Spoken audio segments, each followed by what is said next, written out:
Hi, my name is Alexis, and today I'm joined here by my friends Sam Sutton and Mary Dewell, and we are students at Purdue University in Human Services and Developmental and Family Sciences, and we are here to just share some information regarding the skill reflections of feelings and how to use that in the workplace as well as the therapeutic relationship setting. So just to get us started, Sam, would you like to introduce the skill of reflection of feelings? Yeah, I'd love to. So the first thing that we want to talk about is why would we even reflect feelings? Mm-hmm. And the basics for that is it's gonna tell your client that you're recognizing the emotional background that they're coming from, which is huge. It creates a lot of rapport and gets them involved and trusting you. That's a huge thing. This directly ties into what it is. It involves listening, actively listening to your client and then expressing what they're saying back to them. And it really is helpful because it allows the client to either correct your understanding of what they just said or affirm it.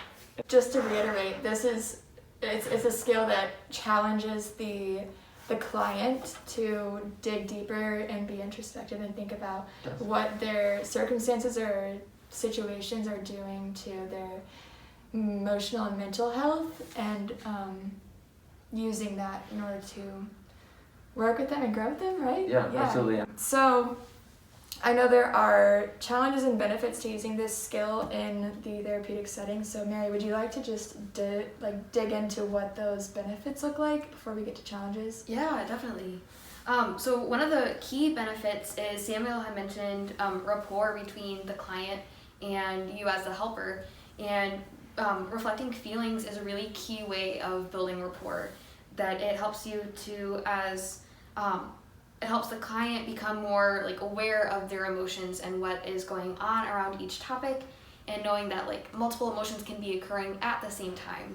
So it's helpful to help reflect and almost pause a little bit of, maybe I'm feeling this way around this situation, but maybe next week I'm feeling a different way about this situation. And then it also can help a client become to a deeper level of understanding of themselves. So kind of the goal as a helper is to help establish tools and thought processes to help the client in the future be able to understand these feelings and process them maybe on their own, that they won't always have a helper present. So being able to kind of almost self-reflect of, I'm feeling this way because of this, and that makes sense and that's valid. So developing a life skill really for them to use outside of the therapy setting. Yeah, exactly. Okay.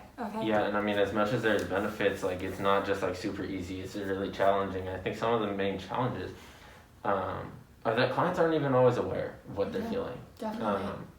And trying to dig into that and listen through what they're saying and to try to figure out what they're actually feeling. When they might not know, it can be really difficult, but I think if you can manage to do that, it can really help them grow and understand themselves. They also can be really hard because cultural differences, and you named it, there's multiple differences, and broad one is cultural. Feelings look different in different cultures, and emotions and tones of voices and things like that, so if you have that cultural barrier, it can be really difficult. Can you give an example? Yeah. Yeah, I have a friend who is, from Nigeria, and they just, the culture he was brought up in, they can express things differently sometimes. Their joy is really exuberant, and that's obviously, we can still read that in America, but then sometimes, anger looks very different, and it expresses itself almost in other emotions, rather than just pure anger. The anger kind of fuels other emotions, and that can be a lot harder to read. I think parallel, but totally, I guess in a way, completely different here too. There's besides the cultural aspect of that challenging reflecting feelings, there's also our own stereotypes within the States of how there's a sensitivity within women, and maybe they're more introspective and able to reach those feelings and reflect 100%. On that, while men and male clients, maybe they have a harder time just because they're expected to uphold this image of being tough and cold, even though they are working through different feelings, and it's a harder time working with clients who 100%. And I think what you said about stereotypes is so important. And I don't want to fuel any stereotypes. So going back to what I said about my Nigerian friend, that is him and his family. And I don't want to put that all on like Nigeria. Like that's not, or it's just not other homogenous. countries in general. Exactly. So like I don't want that to be a takeaway at all. But Absolutely. yeah. But there is that cultural aspect Absolutely. that comes yeah, from. and I think that was a big driver in the differences. And that's, I guess, another issue for another time. Very is much so, yeah. The cultural awareness. However, when we're focusing in on this subject, that is something that also presents itself. Yeah, before moving on, I love the image of thinking of like the helper as somebody who's like helping untangle the like a mix and like a knot of like strings all like working in somebody's mind. And I think sometimes maybe there's a string of stereotypes, sometimes there's a string of gender, sometimes there's a string of cultural differences, sometimes there's a string of different traumatic background experiences. But I love the image of the helper helping like untangle.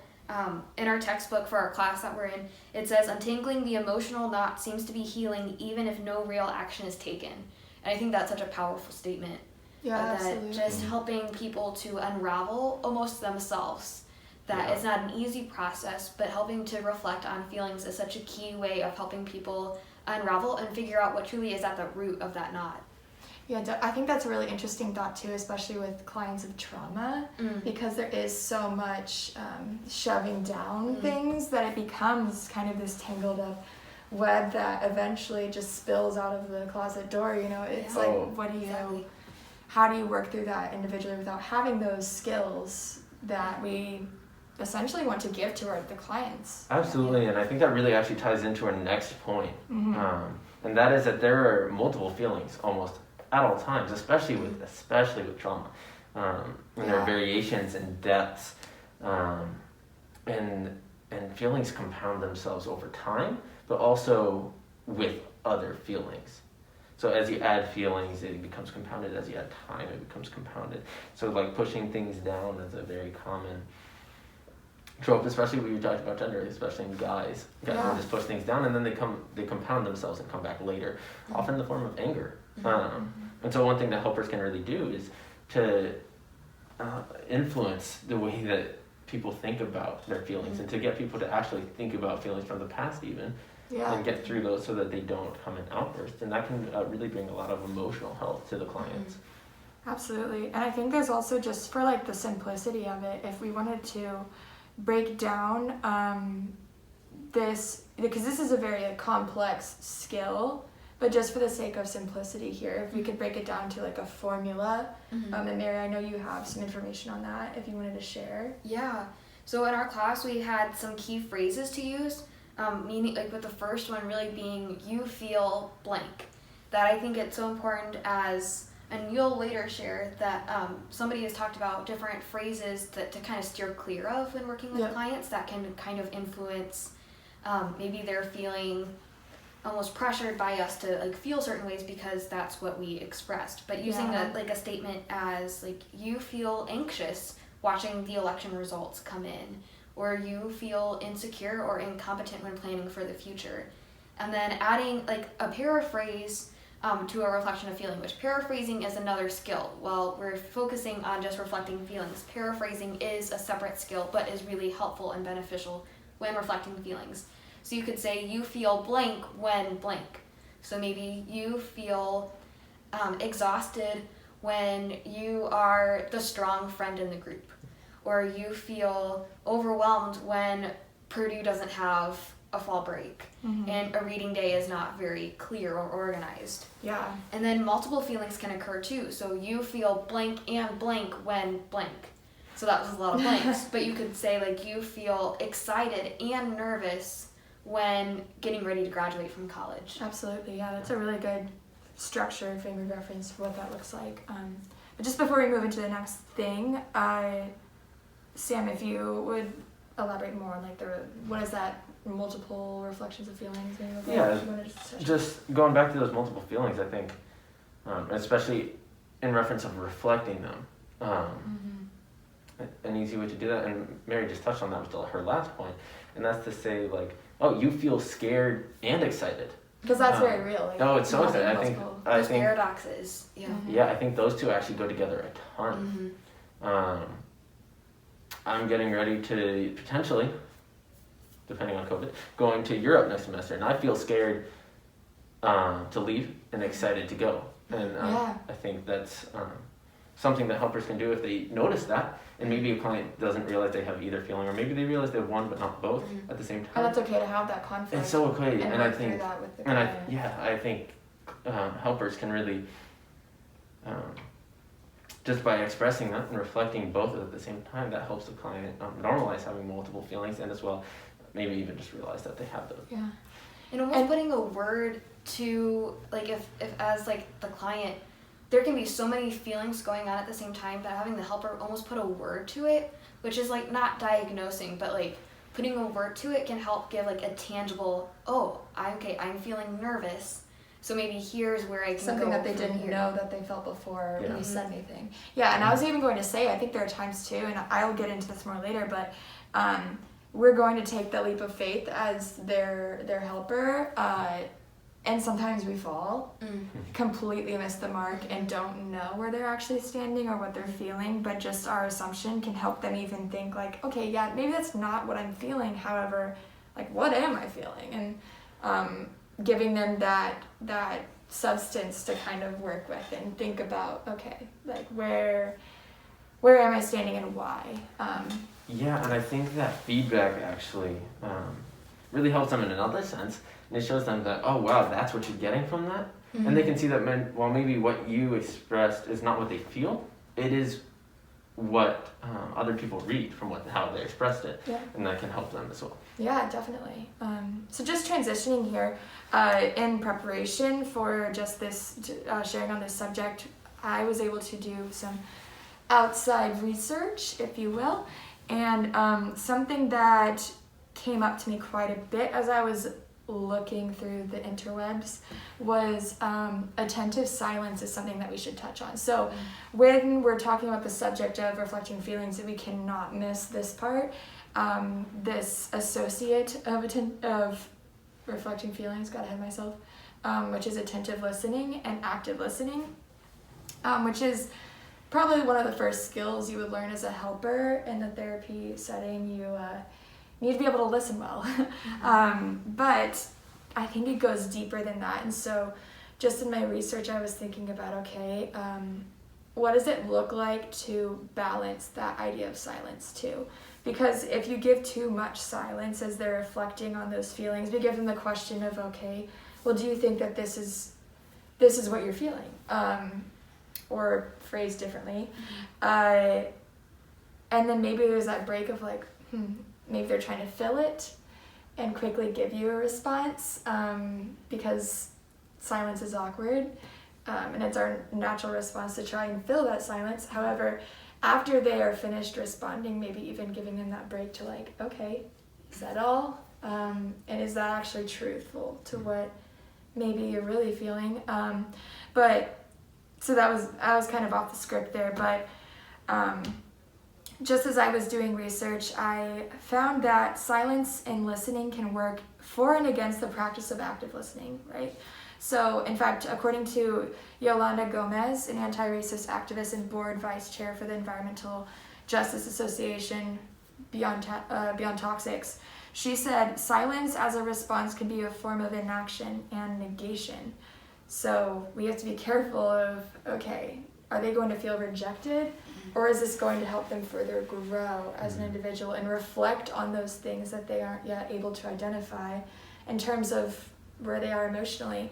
Yeah, I think just adding into that, the important part of that quotation right there is that silence as a response is the negative part. So if there is something in which a response is necessary, silence is not the answer. Yeah. But at other times, when they're not looking for a response, when the client just needs you to listen, or when they haven't fully expressed themselves, that's when silence is so key. Yeah, that's a really good point. Yeah, good point, definitely. Thank you for that. I also found something that is we were actually advised by a mentor at Phoenix Recovery Center, and Cheyenne was super helpful with giving us some insight on some things to just look at here in this subject. And one of the things that really stuck out to me is the unintentional harm of phrasing, which you touched on before. Certain phrases like, I understand, or so what you are saying is you feel this way, and giving them kind of a summary that was uninvited or not asked for, that could be dismissive in a sense, and that's where you begin to feel tension with that client, and then feeling like, wait, even when you're taking those leaps of faith and maybe landing in the wrong spot, that's when it would be received poorly, I believe. And I don't know if you guys feel the same way, but if they have felt tension before in their relationship with you, it's almost just like, we were just missing the mark, and there's no relationship there. It's just like this educational setting that they're not really benefiting from. Can I jump in real quick? I just wanted to say, with the word understand, I think a lot of people really quickly want to let people know that they're not alone. But I think saying sometimes of like, oh, I understand, like I also struggle with mental illness, or oh, I understand, I also failed out of a class. I think each, like, while we might like relate to the situation, we can't truly relate to how that person is relating in that situation, because we are not that individual. So I think sometimes saying the, oh yeah, I understand, like mental illness, so hard. And maybe not even with attitude, of like, even with sincerest thought of like, I understand, I lost my grandpa too, my grandpa's in hospice, like even that, like, while people can relate over grief is different for everybody. So I think I don't like that word understand. Like, I can see where that can be very toxic, of we want people to not feel alone, but you can almost feel even more alone by casting almost that understanding, because if you don't hit it right, then it's just like, it makes that person feel like, oh, well, I'm not the norm, I'm different. So it just, being cautious with your words, and then just say, I'm here for you, I can be here with you in it. I think, I just wanted to jump in really quick, say, like, especially in the time that we have been in this past year, really, I think we've all really learned what it looks like to experience things individually, because with quarantine and COVID, like, everyone was kind of in this isolation of, our experiences are very different, and how we perceive the world is just become, especially like with the movements going on too, with racial injustice and civil rights, like, it is just so evident that we all have different experiences and perceive the world differently. And so just that phrase of, I understand, is tough. And so something that actually, and I don't mean to step on your toes, I was just going to add this really quickly before we move on, but in one of the resources that we had found, which was The Lost Art of Listening, I believe that you were able to identify that resource, by Michael P. Nichols, was that a good phrase to use in place of that, I understand, because I don't want to leave you guys with just this, well, what do you do then? Is, I think I understand, and I just want to make sure, so could you like validate this, or maybe we should dive into this more, can we talk about this further? So I just wanted to bring that up, but did you have something you want to say? Yeah, I mean, you mentioned Michael P. Nichols, and in his book, The Lost Art of Listening, he says that effective listening is achieved not by summing up what the other person said as though that is the end of the conversation, but it's rather the means. It invites the client to elaborate so you can really understand.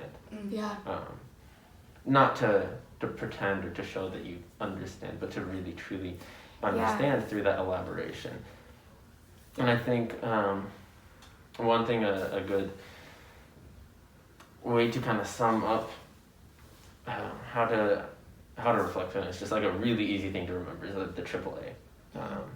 This is not roadside service. You actively listen. And you ask open-ended questions. And you affirm your understanding and your comprehension of it.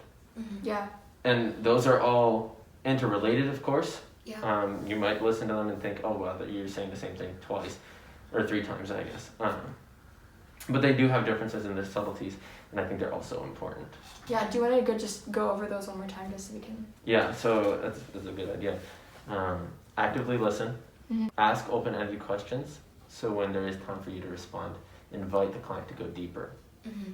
I like the word Affirm. inviting, of just like instead of like kind of going back to that understanding, you're kind of stating your understanding is almost closing off, like closing a door, but like keep that door open, like keep using like open-ended questions, keep inviting them to keep speaking, keep sharing when they're like what they're comfortable with. Last one is affirm your understanding or your comprehension. Yeah. I know we need to wrap up, but I just have one thought really quick to just add in.